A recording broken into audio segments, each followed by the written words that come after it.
Hey everyone, welcome back to rCast. I'm your host, and today we're diving into something that's probably happening to you right now. Yes, I'm talking about your relationship with that glowing rectangle in your pocket. Stick around, because what I'm about to share will blow your mind. Imagine spending 2.5 months of your life just staring at your phone. Not in a year, right? Wrong. That's exactly what the average American is doing in 2024. Let that sink in for a moment. While you're processing that disturbing fact, here's something even crazier. We're checking our phones 205 times a day. That's like having a clingy ex who won't stop texting you, except we're doing this to ourselves. You know what's hilarious? 65% of us are scrolling through our phones while sitting on the throne. I mean, what did we do in bathrooms before smartphones? Read shampoo ingredients? And get this, 53% of us have texted someone in the same room. We've literally become too lazy to turn our heads and speak words with our actual mouths. But here's where it gets really wild. 38% of people are checking their phones during dates. Imagine that romantic moment. Hey, baby, you look beautiful tonight. Hold on, let me just check if anyone liked my latest Instagram post. Real smooth, right? And if you think that's bad, wait until you hear about the generational warfare happening in the phone addiction arena. Gen Z is winning this battle nobody wanted to fight, clocking in at 6 hours and 18 minutes daily. That's basically a full-time job if you count lunch breaks. But the real MVPs of phone addiction? Millennials. Oh boy, these avocado toast lovers are checking their phones 324 times a day. That's like having a part-time job just in phone checks. And 80% of them get anxiety when they lose their phones, which is probably why they're checking them so often in the first place. Now, before we dive deeper into this digital rabbit hole and explore how this is affecting our brains, relationships, and why we seem to be in collective denial about our addiction, let me know in the comments if any of these stats hit close to home. Are you team, I can quit anytime I want? Or team, yes, I'm reading this on my phone while pretending to work? You know what's fascinating about this whole phone addiction thing? The fact that we're actually in denial about it. The study shows that despite using our phones way more in 2024 compared to last year, 24% fewer people are admitting they're addicted. That's like eating an entire pizza by yourself and saying, "Nah, I'm just a casual pizza enthusiast." Let's talk about the morning routine of modern humans. 80% of us are checking our phones within 10 minutes of waking up. Remember when people used to wake up and, I don't know, look out the window? Maybe stretch? Now it's like our phones are our morning coffee. Except this caffeine hit lasts all day long. Speaking of lasting all day, let's address the elephant in the room. 27% of people admit to using their phones while driving. Yeah, you heard that right. Apparently, some folks think their Instagram story is more important than, staying alive. Here's a crazy thought.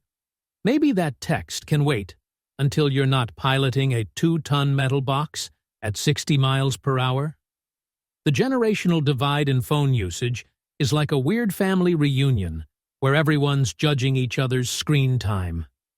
You've got Grandpa from the silent generation chilling with his modest 1 hour and 16 minutes daily, probably using his phone as an actual phone. Meanwhile, Gen Z is over here treating their 6 hours and 18 minutes like it's a rookie number they need to pump up. But here's what really gets me, the notification anxiety. 76% of people check their phones within 5 minutes of getting a notification. Millennials are the worst offenders, with nearly 90% jumping at their phone like it's offering free avocado toast. It's like we're all living in a massive Pavlovian experiment, and our phones are the ones ringing the bell. You want to know something really wild? The amount of time we spend on our phones in a year could have been used to learn a new language, get really good at playing an instrument, read about 200 books, watch the entire Lord of the Rings trilogy, extended editions 78 times. Or, I don't know, maybe have actual face-to-face conversations with people? All right, let's talk about breaking up with our phones, which apparently is harder than breaking up with actual humans these days. You know you've hit rock bottom when your screen time report feels like a personal attack every Sunday morning. I've heard some absolutely wild stories about people trying to cure their phone addiction. There's this one guy who literally froze his phone in a block of ice every night. He said it helped him stop checking his phone in the morning because it took about an hour to thaw. Genius or desperate? You decide. Though I guess he never had to worry about his phone overheating. And then there's the app-blocking apps. Isn't it hilariously ironic that we need an app to stop us from using other apps? It's like asking your pizza to help you go on a diet. But here's the kicker. People actually download these apps and then spend 20 minutes trying to figure out how to bypass them. We're basically in an arms race with ourselves. Let's talk about some actual scientifically backed solutions, though. First up, the bedroom exile. That's right. Kick your phone out of your bedroom like it's a snoring partner. Studies show that people who don't sleep with their phones nearby actually report better sleep quality. Shocking, right? Turns out, scrolling through nightmare-inducing news at 3 a.m. isn't great for your beauty rest. Here's another fun one, the grayscale challenge. Turn your phone display to black and white, and suddenly, Instagram becomes about as exciting as watching paint dry. It's like downgrading from HD to those old black and white TVs your grandparents talk about. Apparently, our monkey brains are less attracted to boring gray notifications than shiny, colorful ones. Who knew? But my personal favorite is the phone stack game at restaurants. Everyone puts their phone in a stack face down, and the first person to check their phone pays for everyone's meal. I've seen friendships tested, marriages strained, and people literally sweating as they hear their notification sound but can't check it. It's like a modern-day Stanford marshmallow experiment, except with overpriced pasta and social media FOMO.